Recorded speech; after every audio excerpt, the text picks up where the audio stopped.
Welcome to this video on what's new for GitHub Copilot in Visual Studio Code 1.117 that was released in April 2026. Follow me along as I demo new features. Enjoy!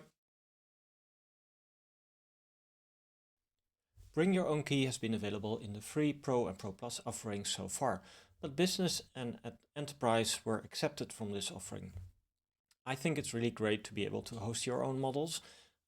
Certainly if you have very specific privacy or security issues where code, for example, can't leave the building, and then this might be an option for you. You can, of course, host models locally, but also host them on any model provider. In this case, for this demo, I set up a model on Azure AI Foundry.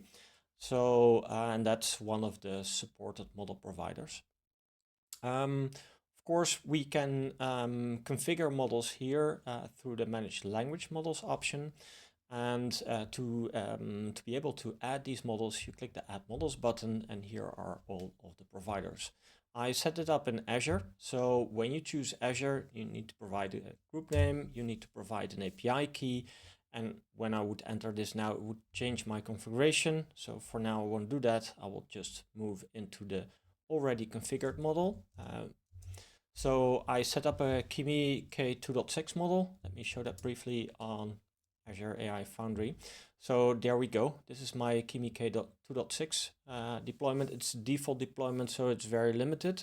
It has a 20K token window, meaning that it's also slow. There is rate limiting on it. It's just for demo purposes. So that's why I didn't remove those limits. So you need to configure it here. The URL is a little bit of a hassle. So if you take a look here, this is the URL of my deployment, and then comes OpenAI/deployments, then the name of the model, then chat/completions, question mark, and then you need to find out the right API version of that specific implementation. So this took me a little while to make this work, but it should work. So now I can select from the model list the Kimi K2.6 model. As you can see, it's marked Azure here, and now we can start asking it questions. This might take a little while, so I might fast forward to the response. So what we're going to do is we're going to add the fuel capacity property to the plain model, and let's see what it does.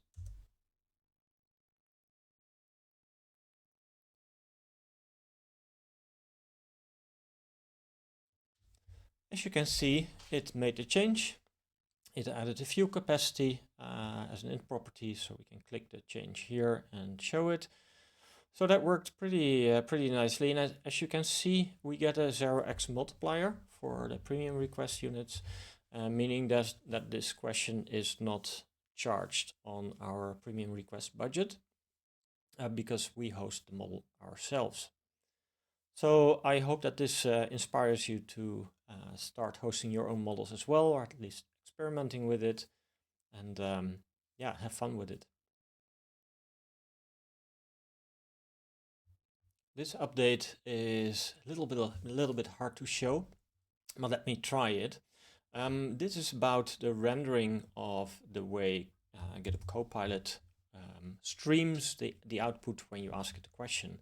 So for that to enable it, we need to go into settings and then filter by chat.experimental.incremental rendering. There is 3 options that we can set. First, you need to enable it, of course. And then the other things have to do with the way it behaves. By default, the way the incremental rendering happens is fade, but I think blur makes it a little bit more visible. So I'll choose that. And there's a way it does buffering. So previously, the incremental rendering happened on a timer. So every so many seconds or milliseconds, it would return results.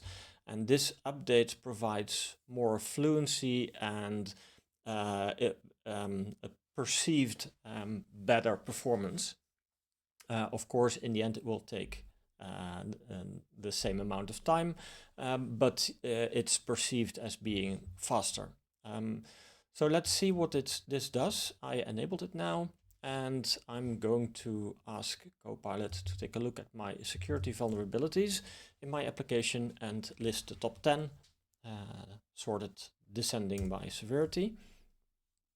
So you should be able to see that. First, the thinking. During thinking, it doesn't happen, but here, if you look carefully, the way everything appears, and that will take a little while, probably until the moment that it gets to the point that it's listing these vulnerabilities, you will see that they appear from a blurred way. They transition into sharp, letters and sentences. So let's see. I hope it doesn't take too long. Again, during thinking, this doesn't happen. It really happens when it streams the output tokens.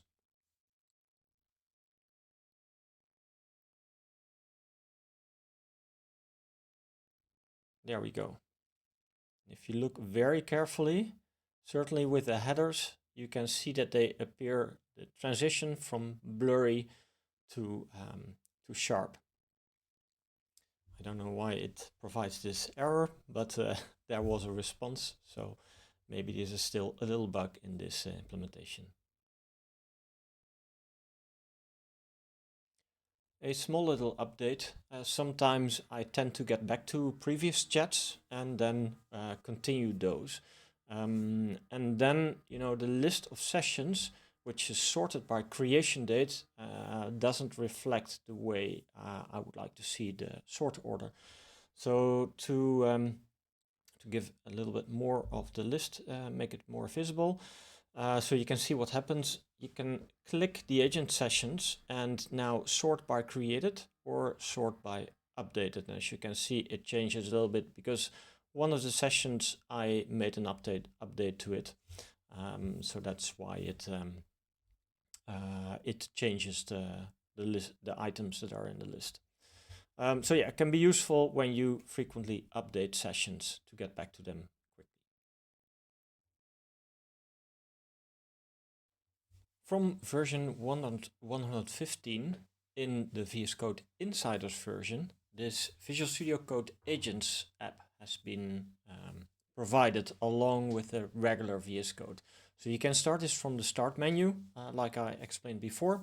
It is only available from the Visual Studio Code Insiders version, so not from the stable version. You can start it from the start menu using Visual Studio Code Agents, or you can start it from VS Code itself in different ways. Through the command bar, you can type in chat : open agent application. And in the welcome page, there is a link. They did some improvements to this app. One is, the most interesting and the most suited for demos, one which is to do a sub chat. So the first thing I would like to start with is ask it add the fuel capacity in liters to the plain model. So that would kick it off and do some work. As you might know, this application can either use the Copilot CLI or the cloud agent to do its work. It doesn't use the local agent. For that, you will need to go back to VS Code itself. But it has a great overview of all of the sessions that you're running across repositories. So it's doing some changes. Okay, it's apparently going to do a .NET build. It's okay for me. Funny thing is that it actually didn't change something. But yeah, let's let it do its thing. So to create a sub-session, there is a big plus mark here. And once you click that, it opens up a new chat where we can ask additional questions. The great thing about that is that it still has the context that we have in the main chat, but it doesn't influence the main chat. Copilot is still finding out how to run my project with code that works.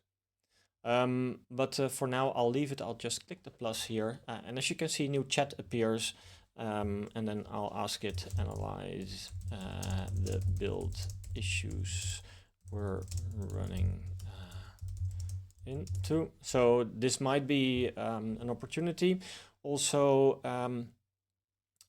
it's great for doing research while still having the same context, or asking some questions, or the generate in on the generated code. So yeah, let's see what this this does. As you can see, it also creates a title that is readable, and you can have multiple subsessions going on at the same time. They all run in the Copilot CLI, so they can run. That's why they can run in parallel. So it's doing some analysis, and it will probably find out. We'll do some checks. Not going into the details. I think you get the feature. Yeah, try it out. Let me know in the comments if you have any questions or some nice tips on how to use this.